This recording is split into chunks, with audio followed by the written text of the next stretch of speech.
This is an 11Alive Voices for Equality special, Living Out Loud. Hatred has no place here in Georgia. No matter how I identify, it is real and it is valid, no matter what the world thinks of it. We've existed from the beginning of time. I would love to say that I had like some, I'm gonna sit you down and talk to you and tell you, that I'm a lesbian, but it wasn't that way. It was a very slow migrating. This is my friend.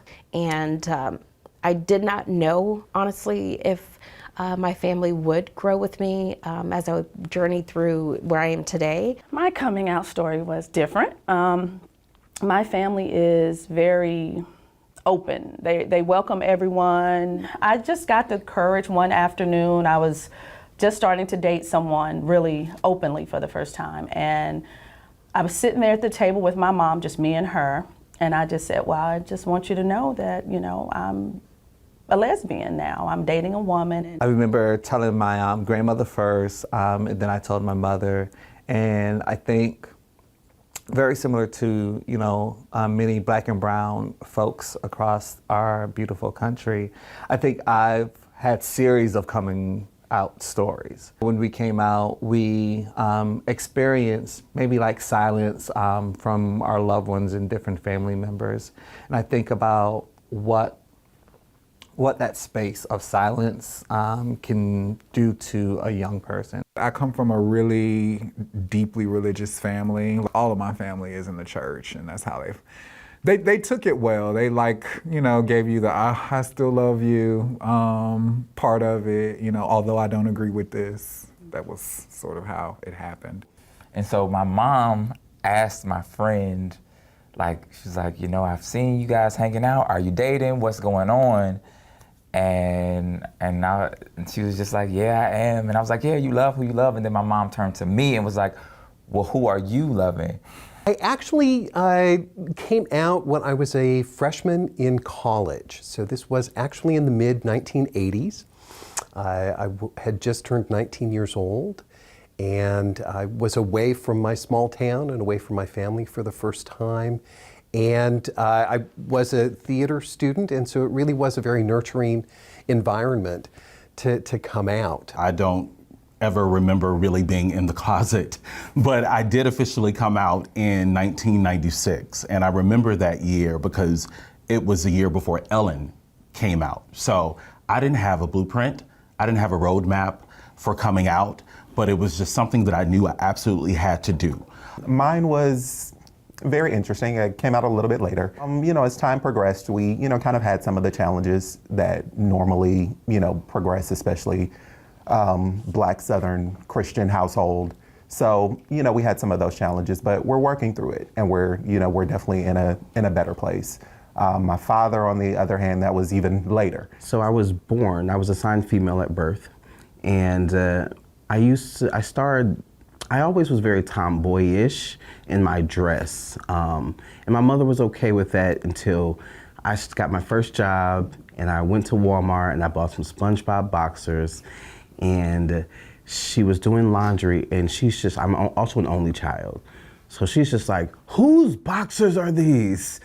And I'm like, they're mine. And she goes, do you want to be a boy or something? And I just start crying.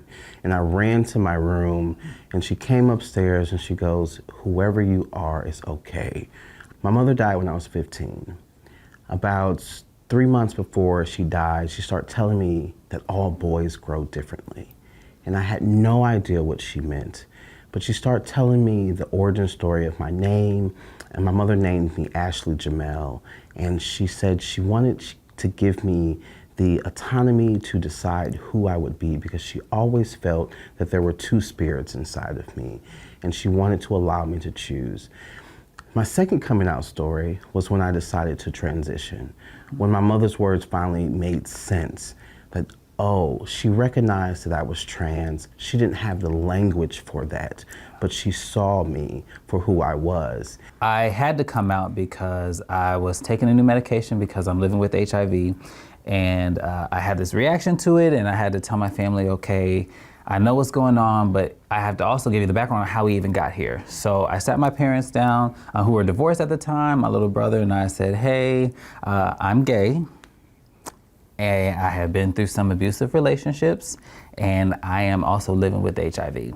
So my coming out experience was, it was heavy, it was a lot. And it was actually the night before I was getting sworn in to a second term on the Atlanta City Council.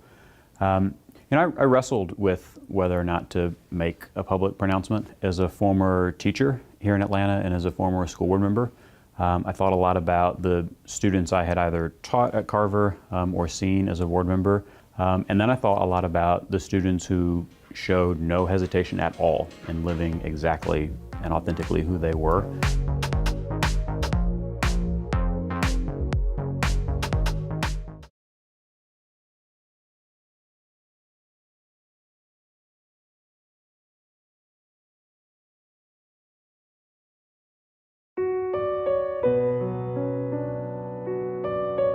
About 6 months after I came out, one of my friends tried to commit suicide, and so was part of a group of people that formed the first gay, lesbian, straight organization on my college campus to kind of deal with that, bring out awareness of LGBTQ issues. I had to consistently deal with the religious intolerance that I encountered growing up in the church in Alabama, and that was a struggle for me.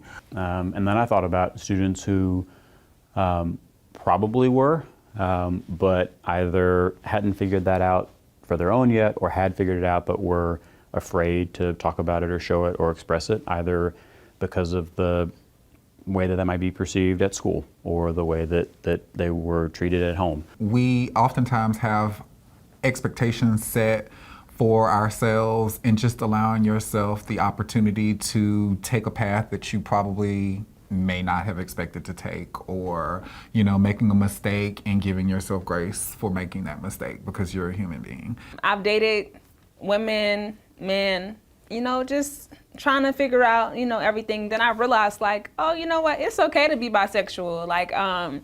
So I actually have not come out to my family.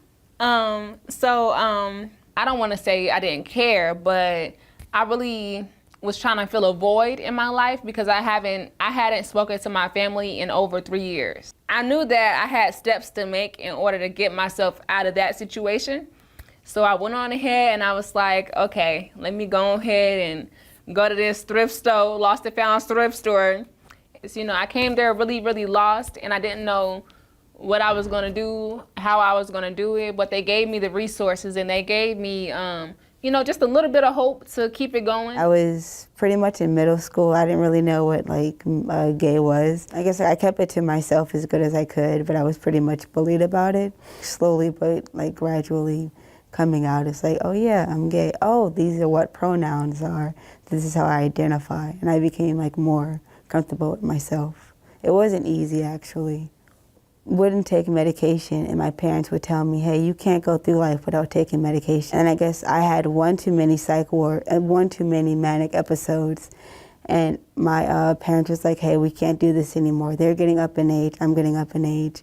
And I found myself on the streets of Atlanta. Yeah, I do think that homelessness for youth, it is expanding rapidly. And not only just for youth, for just people in general of all ages. One of my aspirations is I want to be able to tell my story and motivate others, be an advocate for others. It's the young people that continue to show up. It are the voices of a younger generation that give me the power and the hope to continue to move forward, because the future is theirs. I think as a whole, it's beautiful to see so many kids that are just, this is who I am and I don't care, it's beautiful. We cannot forget is the ancestors, the people who literally died, whose shoulders that we stand on now. My love, live out loud, live boldly, be who you are, however you see fit, and do it in the healthiest way possible. Just showing up in the world as who you are, being brave enough to come out, to live your life fully at whatever age you choose, whether it's 9 or 49, it takes a lot of courage. A journey to find love, next in our Voices for Equality Pride special.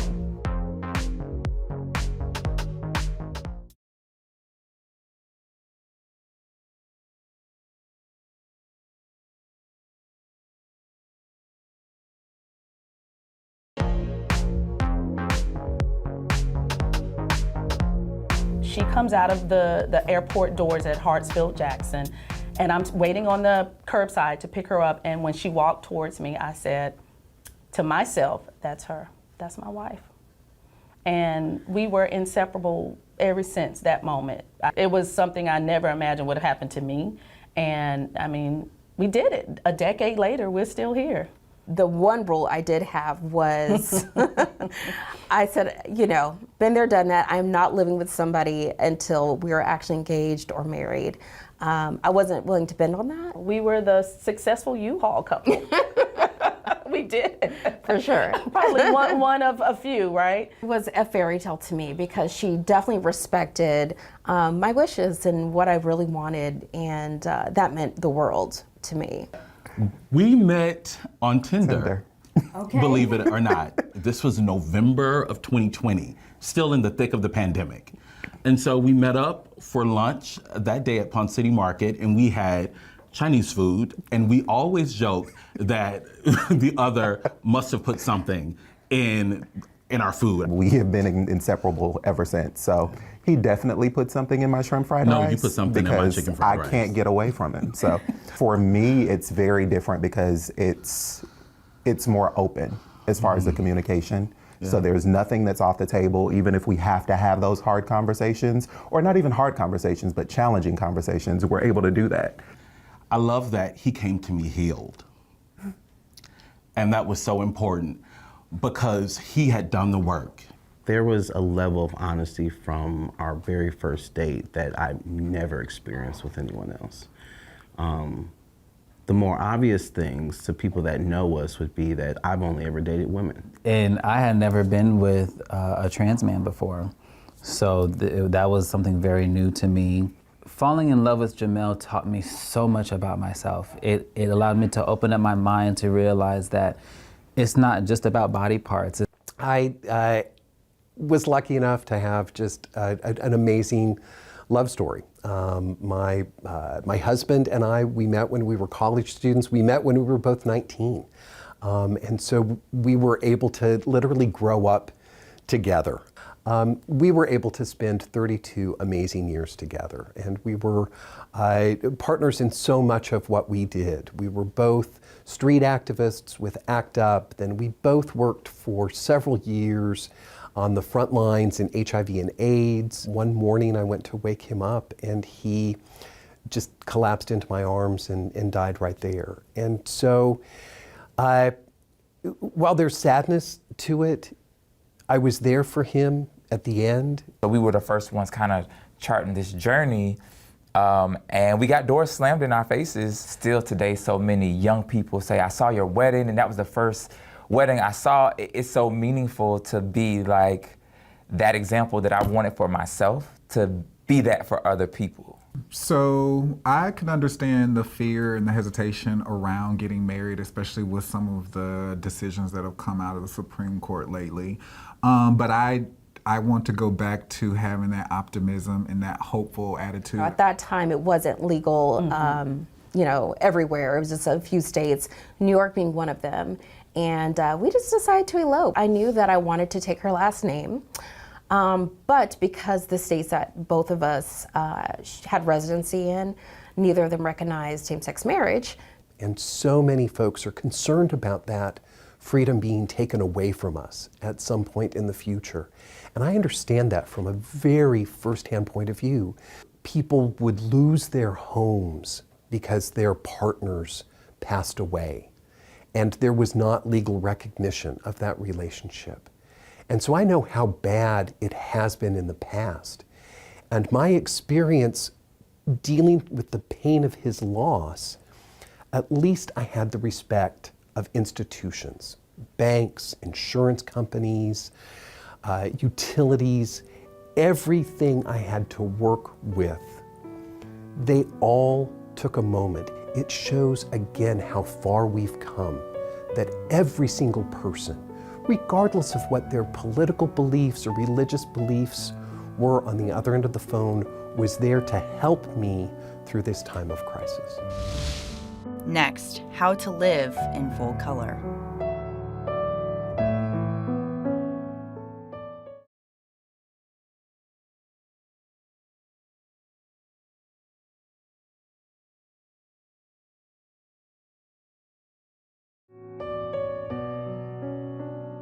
When the tester said those words, I definitely thought instantly like I was walking a new path, and I was walking down a path that would truly be like lonely and desolate. I remember not sharing the news with my family for maybe 6 or 7 years, you know, and again, thinking about even that coming out time, that silence, and what it does to folks, especially like mental health. I was a part of a research study through Emory where they were looking at the sexual behavior of men who have sex with men. And I go in, do my oral swab. At this time, you had to wait 30 minutes before you got your results. So I'm like nervous, shaking. The researcher walks in and she says, well, Alfonso, your HIV test came back preliminary positive. I just go numb, to be completely honest with you. I flash back to that moment and I just feel myself sinking. I actually was born HIV positive. So I was born in 1988. So it's before they knew that if the birth parents took their medication and became undetectable, that they couldn't transmit HIV to their child. I feel like being born with HIV is a part of my purpose. Just like I feel like my trans identity is a part of my purpose, to show the world that people come in all different facets and forms, but God still created all of us. I think that life is just a consistent, stream of coming out, and I think that's beautiful that we're able to realize things about ourselves over time. And I think once you really dig deep into drag, you realize that everybody is a drag performer. Everybody watching is a drag performer because we're all performing gender in some way. For me, drag is not only entertainment and performance, but it's also a way to bridge divides, and it's also a way to advocate for communities. I've always lived out loud, and without any apology, you're gonna love me or not. That's it. And I just never accepted anything different. Whether I'm feeling masculine, whether I'm feeling feminine, whether I have on a suit or whether I have on a blouse and 4-inch heels, I recognize that God made me exactly how I'm supposed to be. In order to walk on the rainbow, as I say, in order to walk on the rainbow, I feel like you should just go ahead and live out your best colors. So it's all about the story you tell yourself. I'm not feeding negativity to myself. That's not the story that I'm writing for myself. This is the story that I'm writing for myself. Once I finally accepted myself, I am able to, live, in color, live in my full self, no matter what. And there's nobody on this earth that can make me, take that color away. So I think the way all of us end up living in full color is to push in times of discomfort and to make sure you're pushing surrounded by friends and loved ones who are there to be there with you through the discomfort. And then things that once felt uncomfortable feel anything but. After all the journey, after the ups and downs, but definitely more ups than downs, I continue to live in color just due to the magicness. I live my life in full color because I choose every day to embrace the joy, to embrace the hope. Well, I continue to live my life in full color is to be authentic to who I am and accept the changes. Changes will come in life as you grow, as you change. We come into this world, most of us, alone, and we leave the world alone. And embracing yourself for who you are, all of your quirks, all of your imperfections, all of your strengths, all of your weaknesses, just loving yourself. I try to think about what I've been through and where I've come. I'm not done yet. Queer people exist, and we've existed from the beginning of time. So we've been here, we'll always be here, we're not going anywhere. You may be in a current space of darkness, but the light will always come through. And when it does shine through, I just want you to bask in it.